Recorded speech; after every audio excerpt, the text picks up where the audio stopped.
هنا أصحابي هنا أحبابي هنا حبيبي اللي دق بابي هنا شمسي هنا قمري የኢትዮጵያና የግብጽ የህዝብ ለህዝብ ግንኙነት 7000 ዓመታት ገደማ ያስቆጠረ እንደሆነ የታሪክ ጻፊዎች ይጠቅሳሉ። በአውሮፓውያኑ 1927 የተጀመረው የኢትዮ ግብጽ ዲፕሎማሲያዊ ግንኙነትም ቢሆን በአፍሪካ ካሉ የሁለትዮሽ የዲፕሎማሲ ግንኙነቶች የመጀመሪያው ነው። በዓለም አቀፍ ደረጃም ቢሆን ቀደምት ከሆኑ የሁለትዮሽ የቀጥታ ዲፕሎማሲ ግንኙነቶች መካከል የሚጠቀስ ነው። We have enjoyed long historic relations and people to people contacts. Our ties span millennia. We are known across the world for our long histories and ancient civilizations. ለረጅም ዓመታት የቆየ ታሪካዊ ግንኙነትና የህዝብ ለህዝብ ትስስር ያለን ሀገራት ነን። ይህ ትስስራችንን ክፍለ ዘመናትን የተሻገረ ነው። ባለን የረጅም ዓመታት ታሪክና ጥንታዊ ስልጣኔም እንታወቃለን። በታላቁ የናይል ወንዝ እንዲሁም ህዝባችንን ባስተሳሰረው መንፈሳዊና ማህበራዊ ግንኙነት ታሪክ ያስተሳሰረን ሀገራትም ነን። ይህ እውነታ ሁለቱ ሀገራት በጋራ ተጠቃሚነት መርህ ላይ ለሚመሰርቱት ግንኙነት እንደ መሰረት ሆኖ ያገለግላል። The first muhajirin had come and had sought refuge in Ethiopia and had been provided that refuge from a sense of responsibility and a sense of common humanity and understanding.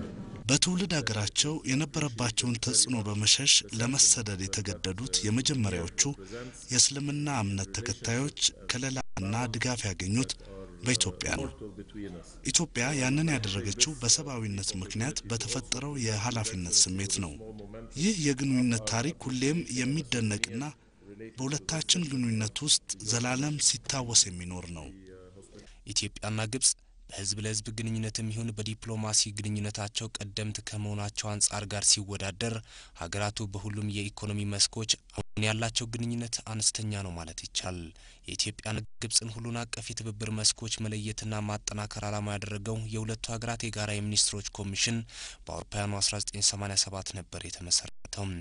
ይህ ኮሚሽን ሰሞኑን በአዲስ አበባ ያካሄደውን ጨምሮ እስካሁን 5 የጋራ ስብሰባዎችን አድርጓል። ሁለቱ ሀገራት ከዚህ ቀደም ንግድና ኢንቨስትመንትን ጨምሮ ያላቸውን ልዩ ልዩ የትብብር መስኮች ሊያሳድጉ የሚችሉ ከ20 በላይ ስምምነቶችና የመግባቢያ ሰነዶችን ተፈራርመዋል። ይሁን እንጂ ሀገራቱ በአቅም ግንባታ በውሃና በግብርናው ዘርፍ ካሳዩት አበረታች ትብብሮች ውጪ አብዛኞቹ ስምምነቶች ወደ ተግባር ያልገቡ ናቸው። አምባሳደር ሰለሞን አበበ በኢፌድሪ የውጭ ጉዳይ ሚኒስቴር የአፍሪካ ጉዳዮች ዳይሬክተር ጀነራል ናቸው።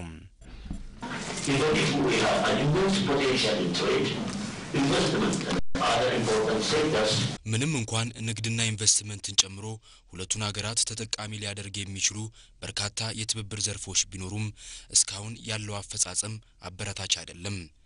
ከተፈራረምናቸው 20 የትብብር መስኮች የተወሰኑት ብቻ ናቸው ወደ ስራ የገቡት። ስለዚህ እነዚህን የሁለቱን ሀገራት ተጠቃሚነት የሚያረጋግጡ ስምምነቶች እንዲተገበሩ ማድረግ የግድ ነው።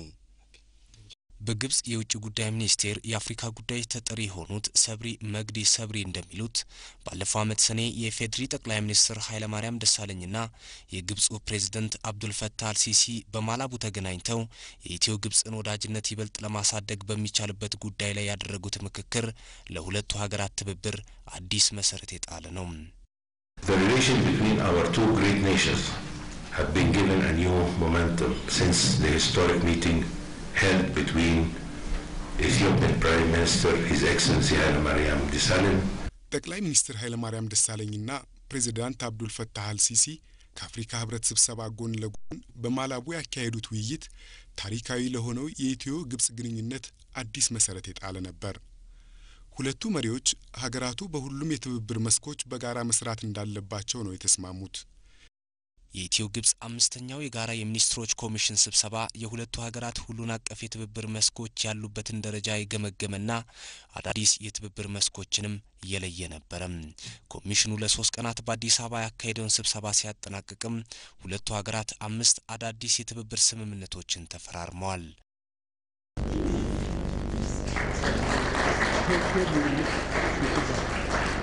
ሁለቱ ሀገራት በአጠቃላይ ትምህርት፣ በቴክኒክና ሙያ ትምህርትና ስልጠና፣ በንግድ፣ በጤና፣ በሴቶችና በዲፕሎማሲ ስልጠና መስክ የትብብርና የጋራ መግባቢያ ሰነዶችን ተፈራርሟል። ሁለቱ ሀገራት ከዚህ ቀደም ተፈራርሟቸው ነገር ግን በአብዛኛው ያልተተገበሩ 2 ደርዘን የሚሆኑ ስምምነቶችንም ለማስፈጸም ተግባብቷል። የፌዴሪ የውጭ ጉዳይ ሚኒስቴር ዶክተር ቴድሮስ አድሃኖም የኢትዮ ግብጽ ትብብር ዋነኛ መሰረት ንግድና ኢንቨስትመንትን ማዕከል ያደረገ መሆን ይገባዋል ብለዋል። I strongly believe that a fundamental aspect of our cooperation must be centered in economic and trade areas. የትብብራችን ዋነኛ መሰረት ንግድና ኢንቨስትመንትን ማዕከል ያደረገ መሆን ይገባዋል የሚል የጸና አቋም አለኝ። ይህ ሁኔታ በሁሉም የልማት መስኮች ለምናደርገው መተባበር ጠንካራ መሰረት የሚጥል ነው። ኢትዮጵያ ከግብጽ ጋር ያላትን የንግድና ኢኮኖሚ ትብብር ለማጠናከር የሚቻለውን ሁሉ ጥረት እንደምታደርግ ለመግለጽ እወዳለሁ። ዶክተር ቴድሮስ አድሃኖም እንዳሉት ኢትዮጵያና ግብጽ በሁሉም መስኮች ትብብር ለመፍጠር የሚያደርጉት ጥረት በሁለትዮሽ ግንኙነትም ይሁን በአካባቢያዊና ዓለም አቀፍ ጉዳዮች ላይ ያላቸው ትብብር እንዲያድግ የሚያደርግ ነው። I'm confident the prevailing political will and friendship on both sides means we will achieve this objective. Let me assure Your Excellency that Ethiopia is committed to do whatever is necessary to ensure that relations between our two countries continue to thrive on the basis of mutual trust and confidence. በሁለቱ ሀገራት መንግስታት መካከል ያለው ፖለቲካዊ ቀናኢነትና ወዳጅነት የጋራ ተጠቃሚነትን መሰረት ባደረገ መልኩ ግንኙነቶቻችንን ለማስቀጠል ከፍተኛ እገዛ እንደሚያደርግልን እተማመናለሁ። ኢትዮጵያ ይህ ግንኙነት የጋራ አመኔታን ባተረፈ መልኩ ተጠናክሮ እንዲቀጥል አስፈላጊውን ሁሉ እንደምታደርግ አረጋግጥላችኋለሁ። ይህ በርግጥ ታላቁን የኢትዮጵያ ህዳሴ የኤሌክትሪክ ኃይል ማመንጫ ግድብንም ይጨምራል። በሁሉም መስኮች ትብብር ለመፍጠር የምንሰራው ስራ በሁለትዮሽ ግንኙነትም ይሁን በአካባቢና ዓለም አቀፍ ጉዳዮች ላይም ያለን ትብብር እንዲያድግ የሚያደርግ ነው። የግብጽን ሚኒስትሮች ልኡክ የመሩት የሀገሪቱ የውጭ ጉዳይ ሚኒስትር ሳሚ ሹክሪ የሁለቱን ሀገራት የትብብር መስኮች በማስፋት የሀገራቱን ህዝቦች የልማት ተጠቃሚነት ለማሳደግ እንሰራለን ብለዋል። We are truly satisfied with the outcome of this joint session and the agreements that have been signed. በእውነቱ በጋራ ኮሚሽኑ ስብሰባ አጠቃላይ ውጤትም ይሁን በተፈረሙት ስምምነቶች በጣም ረክተናል። ስምምነቶቹን በመተግበርና የትብብር መስኮቻችንን በማስፋት የሁለቱንም ሀገራት ህዝቦች የልማት ተጠቃሚነት ለማሳደግም እንሰራለን።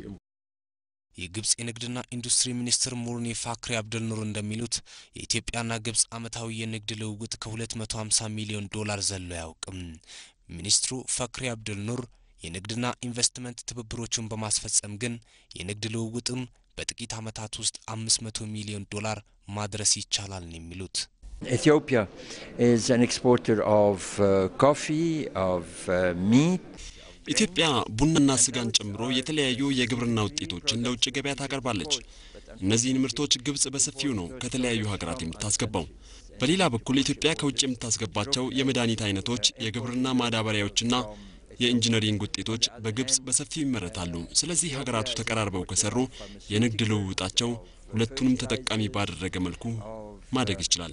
በግብጽ በኩል ብዙ እቃዎችን ከህንድም ከአውስትራሊያም ከላቲን አሜሪካ ያመጣሉ። በጣም ሩቅ ከሆነ አካባቢ እኛ ከዚሁ ከቅርብ መስጠት የምንችለው ማለት ነው። ስለዚህ በተለይ በንግዱ በኩል የሚስፋፉ ነገሮች እንዳሉ መጠኑ መጨመር እንደምንችል በጣም ከፍተኛ በሆነ መጠን ሊጨምር እንደሚችል ነው።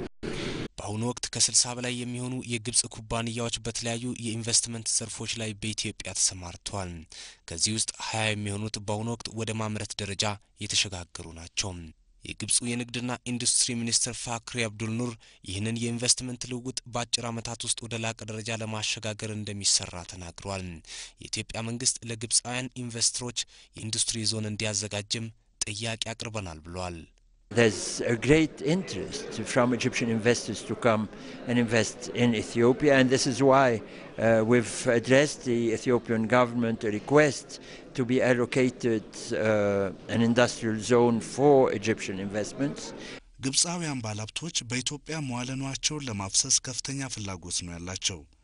በዚህ ምክንያት የኢትዮጵያ መንግስት ለግብጻውያን ኢንቨስተሮች የኢንዱስትሪያል ዞን እንዲያዘጋጅ ጭምር ጥያቄ አቅርበናል። በኢትዮጵያ መንግስት በኩል ያለው ፈቃደኝነትና አብሮ የመስራት ፍላጎትም ከፍተኛ ነው። I'm very confident that the flow of Egyptian investments into The Ethiopian markets will substantially increase during the coming months. በአምስተኛው የኢትዮ ግብጽ የጋራ የሚኒስትሮች ኮሚሽን ስብሰባ ላይ ከ40 በላይ የሚሆኑ የግብጽ የቢዝነስ ልኡካንም ተሳትፈው በኢትዮጵያ ያለውን ልዩ ልዩ የኢንቨስትመንት አማራጭ ተመልክተዋል። እዚህ በነበራቸው ቆይታም ከኢትዮጵያ የቢዝነስ ሰዎች ጋርም ተወያይተዋል። የኢትዮ ግብጽ የቢዝነስ ምክር ቤት ሊቀመንበር አይማን አኒሳን እንዳሉት ኢትዮጵያ በኢንዱስትሪው ዘርፍ ትኩረት የሰጠቻቸው ዘርፎች ግብጻውያን ባለሀብቶች ኢንቨስት ለማድረግ ከሚፈልጉባቸው ዘርፎች ጋር ተመሳሳይ ናቸው። We had a long meeting between the Ethiopian and the Egyptian businessmen companies who came here in particular, and it was a business to business meetings. በኢትዮጵያና ግብጻውያን ባለሀብቶች መካከል ሰፊ ሆነ ውይይት ተደርጓል። ይህ የንግድ ሰዎች ከንግድ ሰዎች ጋር ያደረጉት ውይይት በርካታ ውጤቶች የተገኙበት ነው። የሁለቱ ሀገራት የንግድ ሰዎች በተደረገው ውይይት ደስተኞች ናቸው። በኢትዮጵያ ባሉ የኢንቨስትመንት አማራጮች ላይም እንዴት በጋራ መስራት እንዳለባቸው ተወያይተዋል። According to the priority of the Ethiopian government, which is exactly suits the Egyptian capability, we looked at various areas of investment in Ethiopia, especially in the area of textile and garment, also in leather production. የኢትዮጵያ መንግስት ትኩረት የሰጣቸው ዘርፎች በትክክል ግብጻውያን ባለሀብቶች ኢንቨስት ማድረግ የሚፈልጉባቸው መስኮች ናቸው። በዚህ መሰረት በኢትዮጵያ በርካታ ኢንቨስትመንት አማራጮች አይተናል። በተለይ በጨርቃ ጨርቅ፣ በቆዳና በቆዳ ውጤቶች፣ በኬሚካል ኢንዱስትሪ፣ በኤሌክትሮኒክስ ኢንዱስትሪ እንዲሁም በኢንፎርሜሽን ቴክኖሎጂ ዘርፎች የሁለቱ ሀገራት የጋራ ፍላጎት ያለባቸው መስኮች ናቸው።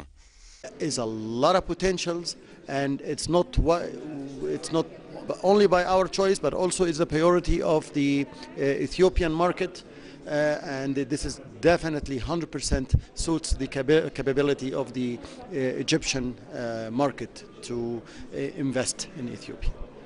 አይማን አይሳን እንደሚሉት ኢትዮጵያና ግብጽ በአምስተኛው የጋራ የሚኒስትሮች ኮሚሽን ወቅት የተፈራረሟቸው ስምምነቶች ግብጻውያን ባለሀብቶች በሰፊው ወደ ኢትዮጵያ ገብተው እንዲያለሙ መተማመኛ የሰጡም ናቸው። Anything governments can come to an agreement, it does help, whether in a direct way or indirect way, on investment and trade and economic ties. መንግስታት በጋራ ለመስራት የሚፈራረሟቸው ማናቸውም ስምምነቶች በቀጥታም ይሁን በተዘዋዋሪ ሀገራት በንግድና ኢንቨስትመንት እና በሌሎች የኢኮኖሚ ዘርፎች በጋራ ለመስራት የሚያደርጉትን ጥረት ያግዛል። ስለዚህ በንግድና በኢንቨስትመንት መስክ ያሉ ስምምነቶችን ማስፈጸም ከተቻለ በሁለቱ ሀገራት የኢኮኖሚ ግንኙነት ላይ ቀጥተኛና ከፍተኛ አስተዋጽኦ ነው የሚያበረክተው። Definitely this comes in direct effect on the relations between the two countries in terms of trade and investment. የኢትዮጵያና ግብጽ የጋራ የሚኒስትሮች ኮሚሽን በስብሰባው ማጠቃለያ ባወጡት የጋራ አቋም መግለጫ በአካባቢያዊ ፖለቲካዊና ደህንነት ጉዳዮች ላይ መምከራቸው ታውቋል። በዚህም በሶማሊያ፣ በደቡብ ሱዳን፣ ቡርኪና ፋሶና ፍልስጤምን በመሳሰሉ አካባቢዎች ያሉ ግጭቶች ሰላማዊ በሆነ መንገድ እንዲፈቱ ተስማምተዋል። አገራቱ ማንኛውንም የሽብር ተግባር እንደሚያወግዙ በጸረ ሽብር ዘመቻ የተደራጁ ወንጀሎችን በመከላከልና ህገወጥ የሰዎች ዝውውርን በመክታት በኩልም ያላቸውን ህብረት ለማጠናከር ተግባብተዋል። Both sides stressed the importance of adopting a comprehensive vision and approach to deal with the Ebola epidemic and to collaborate with the regional and international efforts. ሁሉም ወገኖች የኢቦላ ወረርሽኝን ለመከላከል ሁሉን አቀፍ ራዕይና አካሄድ እንደሚያስፈልግ ትኩረት ሰጥተው ተወያይተዋል። በዚህም በዓለም አቀፍና አህጉር አቀፍ ደረጃ እየተደረገ ያለውን ጥረት ለማገዝ ተስማምተዋል። በዚህም አህጉሪቱ ኢቦላን የመግታት አቅሟ እንዲያድግ ይሰራሉ። የግብጽ የሚኒስትሮች ቡድንን በመምራት በአዲስ አበባ ቆይታ ያደረጉት የውጭ ጉዳይ ሚኒስትር ሳሚ ሹክሪ ታላቁ የኢትዮጵያ ህዳሴ የኤሌክትሪክ ኃይል ማመንጫ ግድብን በተመለከተም ከኢፌድሪ የውጭ ጉዳይ ሚኒስትር ዶክተር ቴድሮስ አድሃኖም ጋር መክረዋል። ዶክተር ቴድሮስ አድሃኖም እንዳሉት ታዲያ ዓለም አቀፉ የባለሙያዎች የጥናት ቡድን ያወጣውን ሪፖርት መሰረት ባደረገ መልኩ በድጋሜ የሚጠኑ ጥናቶች ላይ የሚሳተፉ ኩባንያዎች መረጣ በሶስቱ ሀገራት የውሃ ሚኒስትሮች አማካኝነት መከናወኑንና ቀጣይ ስራዎችን በተመለከተ መግባባት ላይ ደርሰዋል። ከዚህ በፊት ዓለም አቀፍ አጥኚዎች ኤክስፐርቶች ባቀረቡት ሐሳብ መሰረት በሪፖርቱ የሚጠኑትን ጥናቶች እንዲያጠኑ ካምፓኒዎችን የመምረጥ ጉዳይ ነው። ይሄ ሙሉ ስምምነት ነው ያለው። ይሄን እንዲከታተሉ ደግሞ ቴክኒካል ኤክስፐርቶች ከነሱም ከኛም ከሱዳኖችም ወገን የተውጣጡ ተመርጠዋል። ይሄ በተያዘለት ጊዜ እየሄደ ነው። ይሄም ያው በዛው በጥሩ መንፈስ እየተካሄደ ስለሆነ ይሄን የሚያስቀጥል ነገር ማድረግ አለብን። ይሄን በየጊዜው እየተጠናከረ እንዲሄድ ማድረግ አለብን በሚል ነው የተስማማ። የኢትዮ ግብጽ አምስተኛው የጋራ የሚኒስትሮች ኮሚሽን ኢትዮጵያና ግብጽ የናይል ወንዝን በተመለከተ እያካሄዱት ካለው ትብብር በተጨማሪ በንግድና ኢንቨስትመንትም ለመተሳሰር ያላቸውን ፍላጎትም ያንጸባረቀ ሆኗል። Let me recall here the really very wise words of the great late leader Ato Meles Zenawi. He always said we have to swim together and we have to prosper together. And also recall the wise words of His Excellency Ato Haile Mariam Desalegn, His Excellency Prime Minister, when he said we should deal with these two countries as one country and as one people. እዚህ ላይ ታላቁን የቀድሞ ጠቅላይ ሚኒስትር መለስ ዜናዊ ንግግር ባስታውስ ደስ ይለኛል። አብረን መዋኘትና አብረን መበልጸግ ይኖርብናል ይሉ ነበር። የወቅቱ የኢፌዴሪ ጠቅላይ ሚኒስትር አቶ ኃይለ ማርያም ደሳለኝ ንግግርም እዚህ ጋር መጥቀስ ፈልጋለሁ። የሁለቱን ሀገራት ጉዳይ የአንድ ሀገር ጉዳይ አድርገን ማየት ህዝቦቻቸውንም እንደ አንድ ሀገር ህዝቦች አድርገን በማሰብ መስራት ይገባናል። አሁን እየሆነ ያለው ያ ነው። ኢትዮጵያና ግብጽ እንደ አንድ ቤተሰብ የጋራ ፍላጎት፣ የጋራ ታሪክና ተመሳሳይ ጣፋንታ እንዳላቸው አውቀው መስራት ጀምረናል። እነዚህ ስራዎች የሁለቱንም ሀገራት ህዝቦች የጋራ ተጠቃሚነት የሚያረጋግጡ እንደሚሆኑም እርግጠኛ ነኝ። The importance is not only signing agreements but to implement it and to operationalize it. And during the work of this session we agreed that we have to make a follow up mechanism. ዋናው ነገር ስምምነቶቹን መፈራረም ብቻ አይደለም፣ ነገር ግን ስምምነቶቹን መተግበርና ሙሉ ለሙሉ ማስፈጸም ያስፈልጋል። በዚህ ጉባኤ ላይ እንደተስማማነውም አፈጻጸሙን ለመከታተል ተግባብተናል። አዳዲስ ስምምነቶች ብቻ ሳይሆን ከዚህ ቀድሞ ተፈራርመናቸው የተቀመጡ ስምምነቶችንም ለመተግበር ተስማምተናል።